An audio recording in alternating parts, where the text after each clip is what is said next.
একটা মানুষ যার সাথে তুমি অনেক স্বপ্ন দেখেছিলে, তুমি ভেবেছিলে যে তার সাথে বিয়ে করবে, কিন্তু সেই মানুষটা হঠাৎ কিভাবে পাল্টে গেল, তোমাকে ইগনোর করতে শুরু করলো, তোমার সাথে খুব খারাপ ব্যবহার করলো আর খুব বাজেভাবে তোমার সাথে ব্রেকআপ করে চলে গেল। তুমি সারা জীবন ভগবানের উপরে আস্থা রেখেছো, পুজো পাঠ করেছো, মন্দিরে অনেক দান দক্ষিণা করেছো, আর এখন তোমার প্রশ্ন এটাই যে তোমার সাথে এরকম কেন হলো? সত্যি কি ভগবান আছে? সত্যি কি পুজো করলে, ভগবানের কাছে গিয়ে দান দক্ষিণা করলে জীবনে সবকিছু ভালো হয়? কেন ভগবান তোমার কথা শোনেনি? কেন তোমাকে এই কষ্টটা ভগবান দিল? আজকে এই বিষয় নিয়েই একটা গল্প তোমাদের সাথে শেয়ার করব, আর কিছু মনের কথা, কিছু আমার মতামত তোমাদের সামনে রাখবো। তোমরাও নিজের মতামত অবশ্যই আমার সাথে শেয়ার করো। আজকের এই টপিকটা, এই গল্পটা খুব ইম্পর্টেন্ট, তাই এই ভিডিওটাকে এন্ড অবধি দেখো। নমস্কার, আমি সুমন্ত, আর আজ রাতে তোমাদের সাথে সুমন্ত থাকবে। বেশি কিছু করতে হবে না, জাস্ট হেডফোনটা নিজের কানে লাগিয়ে নাও আর আমার এই কথাগুলো আজকে মন দিয়ে একটু শোনো। তো চলো আর সময় নষ্ট না করে আজকের ভিডিওটা শুরু করা যাক। আজকের এই ভিডিওটাই শুরু করবার আগে আমি কয়েকটা কথা তোমাদের সাথে প্রথমে শেয়ার করতে চাই। সেটা হচ্ছে, আজকে এই ভিডিওতে আমি যাই কথা বলবো সেইগুলো হচ্ছে সম্পূর্ণ আমার চিন্তা ভাবনা, আমার মতামত এবং আমার পারসেপশন। আমি যেইভাবে ভক্তিটাকে, ভগবানের প্রতি ভক্তিটাকে আমি যেইভাবে দেখি, আমি শুধু সেটা শেয়ার করব। কারুর ভক্তিকে আমি জাজও করছি না, আর কারুর ভক্তি নিয়ে আমি কোনো কথাও বলছি না। আমি শুধু নিজের মতামত রাখছি। তোমরা আমাকে জানিও যে তোমাদের কি মতামত। এবার প্রথমে বলি আজকের গল্পটা খুবই সিম্পল, বাট অবভিয়াসলি এই গল্পতে অনেক কষ্ট লুকিয়ে আছে, সেটা আমি বুঝি। একটি মেয়ে আমাকে ফোন করেছিল, আর মেয়েটি খুব কান্নাকাটি করছিল এই জন্যই যে মেয়েটির অনেকটা বয়স হয়ে গেছে, আর একটি ছেলেকেও ভালোবাসতো, ছেলেটাও মেয়েটাকে খুব ভালোবাসতো। এরকমই মেয়েটা আমাকে বলল যে তাদের মধ্যে অনেক ভালোবাসা ছিল, প্রথমত সব কিছু খুব ভালো ছিল, বিয়ের কথাও চলছিল। ছেলেটা বলেছিল একটু চাকরিতে, কাজকর্মতে একটু সেটেল হয়ে গেলে ও মেয়েটার সাথে বিয়ে করবে। মেয়েটা ওর জন্য 2 বছর অপেক্ষাও করেছে, 2 বছর রিলেশনশিপেও ছিল, সব কিছুই ঠিকঠাক চলছিল। অনেক স্বপ্ন দেখা হয়েছিল, অনেক আশা ছিল, অনেক ভালোবাসাও ছিল, কিন্তু হঠাৎ করেই ছেলেটা পাল্টে গেল। ছেলেটা মেয়েটাকে ইগনোর করতে শুরু করলো। মেয়েটা ছেলেটার সাথে খোলাখুলি কথা বললো, জিজ্ঞেস করলো যে কি ব্যাপার, কি না কি। তো প্রথম তো ছেলেটা অ্যাভয়েড করতো। তারপরে ছেলেটা একদিন ওকে বললো যে না, আমার আর তোমার মেন্টালিটি ম্যাচ করে না, আমাদের মধ্যে অনেক ডিফারেন্সেস আছে, আমার মনে হয় না যে বিয়ের পরে আমরা সাথে ভালো থাকবো। মেয়েটা বললো যে তুমি 2 বছর আমাকে ডেট করলে, আমার সাথে ছিলে, তখন তো তুমি অনেক বড় বড় কথা বলেছিলে, এখন তোমার মনে হচ্ছে যে তোমার সাথে আমার মেন্টালিটি ম্যাচ করছে না, কেন, আমি এমন কি করেছি? মেয়েটা এটাও বললো যে দাদা, ও আমার সাথে কথা বলা বন্ধ করে দিয়েছে। আমি ওর বাড়িতে গিয়ে ওর পায়ে ধরে ওর কাছ থেকে ক্ষমা চেয়েছি, ওকে বলেছি কি প্লিজ আমাকে ছেড়ে যেও না, আমি এত কিছু করেছি।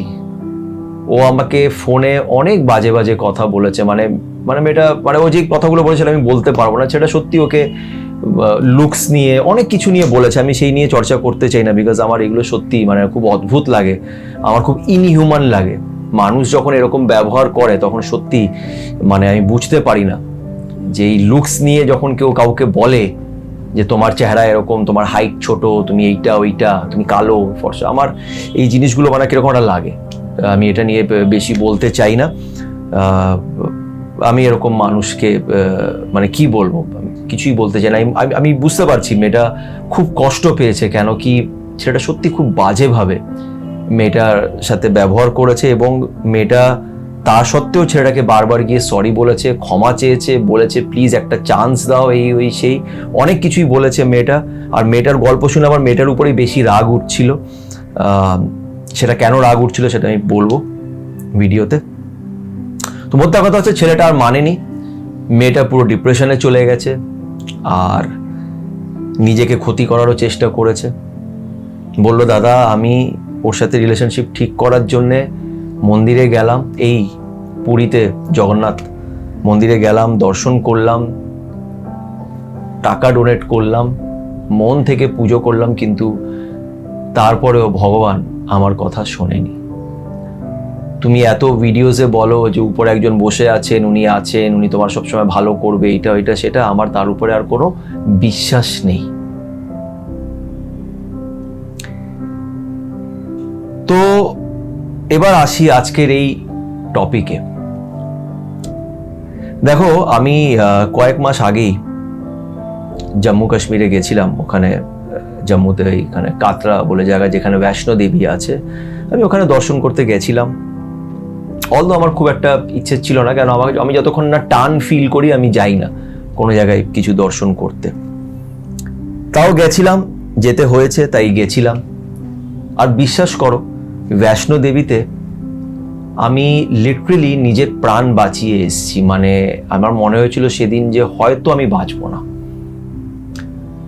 ওখানে যা সিস্টেম, মানে ওই দিনটায় যা সিস্টেম ছিল, কেন কি কোনো ভিআইপি এসছিল, কিছু ওখানে চলছিল, ওখানে যা সিস্টেম আর মানুষের যা ব্যবহার, পুলিশদের যা ব্যবহার, এটা দেখে আমার মনে হয়েছে যে এরা ভক্ত নয়, এরা কিছু চাইতে যাচ্ছে ভগবানের কাছে, এরা ভক্ত নয়। মানে একটা মানুষ, একটা বয়স্ক মানুষের গলাটাকে এমনি করে চেপে দিয়ে, হাত দিয়ে কনি দিয়ে চেপে দিয়ে সে যাচ্ছে ভগবানের দর্শনটা করতে। মানে একজনকে মেরে সে আরেকজনের দর্শন করতে যাচ্ছে। এটা কোথাকার ভক্তি আমি জানি না।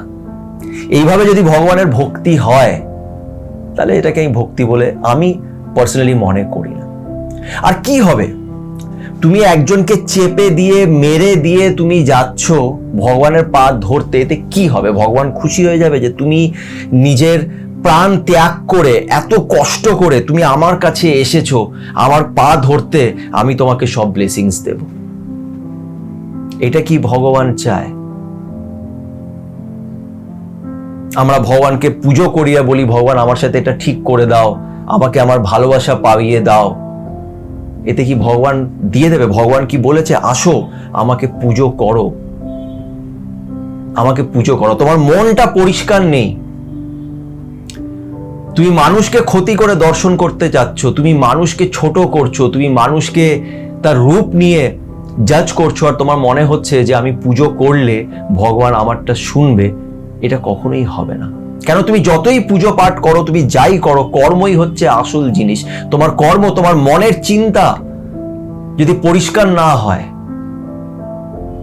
ভগবান কিছুই করতে পারবে না। একটা কথা কি জানো তো, মানে আমি এটা ফিল করেছি। আমি ভগবানকে মানতাম, কিন্তু অ্যাজ সাচ কোনো ভগবানের নামও নিতাম না, কিছু না। আমি মানতাম যে একটা পাওয়ার আছে যে আমাদের দেখে, ভালো করলে ভালো হবে, খারাপ করলে খারাপ হবে। এটা আমি সবসময় এটা বিশ্বাস রাখতাম, আর থ্যাঙ্কফুলি এই বিশ্বাসটা আমার মনের ভেতরে এসছে। কিভাবে এসছে ছোটবেলার থেকে আমি জানি না, বাট আছে এই বিশ্বাসটা। এটা রেখেই আমি এগিয়েছি। আমি এখন একটা কথা রিয়েলাইজ করেছি যে ওই যে উপরে যিনি বসে আছেন, তুমি তার নাম যদি নাও, তুমি যদি তাকে না মানো, তুমি যদি তার পুজো না করো, তাহলেও সে তোমার পাশে ছিল, তোমার পাশে আছে এবং তোমার পাশে থাকবে। তুমি তাকে পুজো না করলেও সেই মানুষটা কখনই একা নয়, কেন সেই মানুষটার পাশে ওই উপরে যিনি বসে আছেন উনি অলওয়েজ আছেন।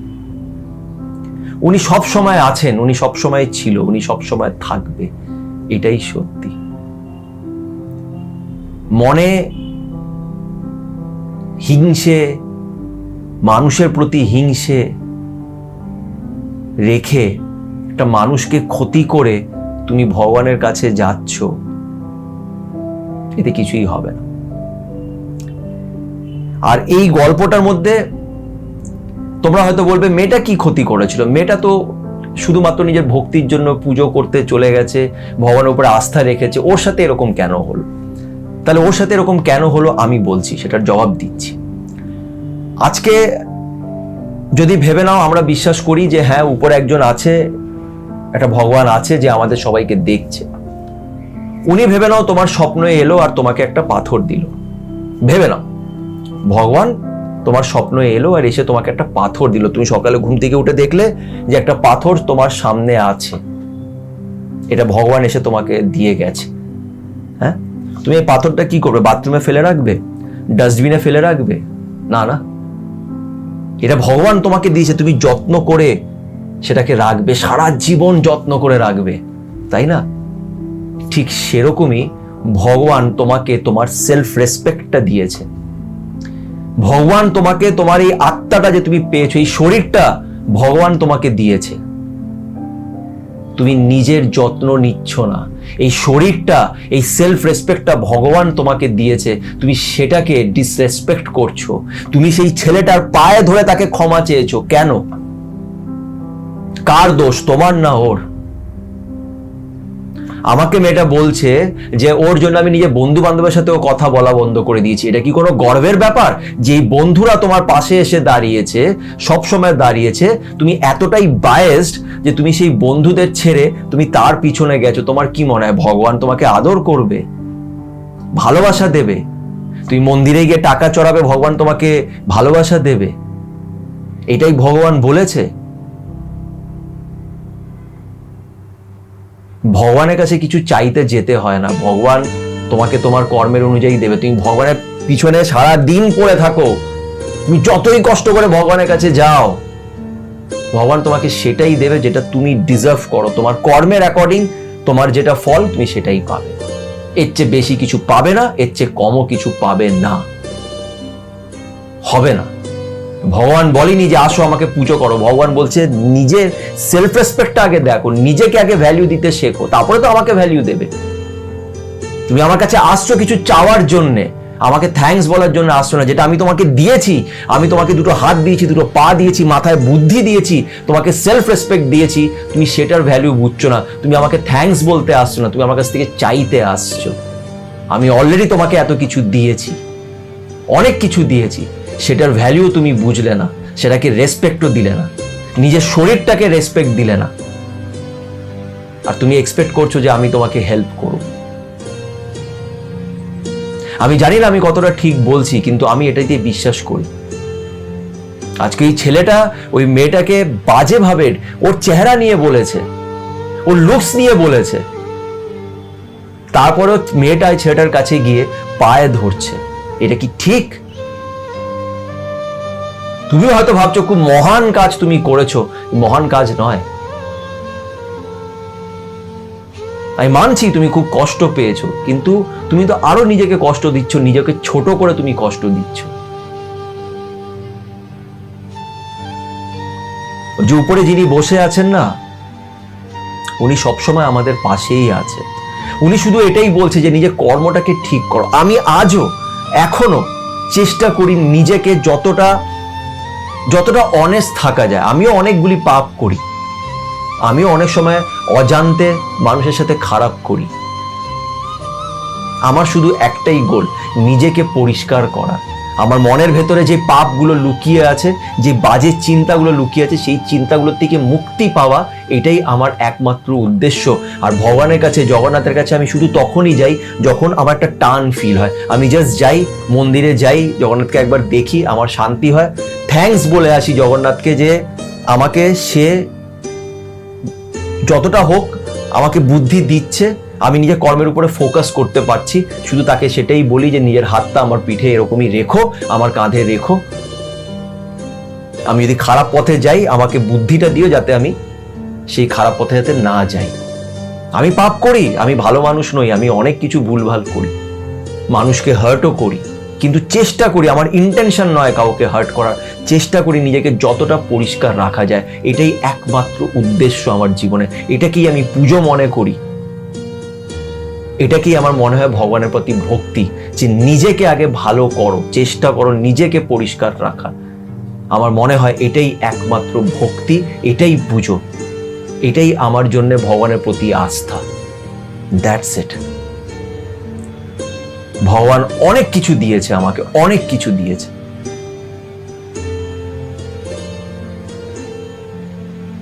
ভগবান সব সময় সাথেই ছিল, এখনো আছে, সারা জীবন থাকে। বিশ্বাস রাখতে হবে, যেটা তোমার জন্য প্ল্যান করা হয়েছে সেটা বেস্ট প্ল্যান। এই বিশ্বাসটা রেখে এগোতে হবে।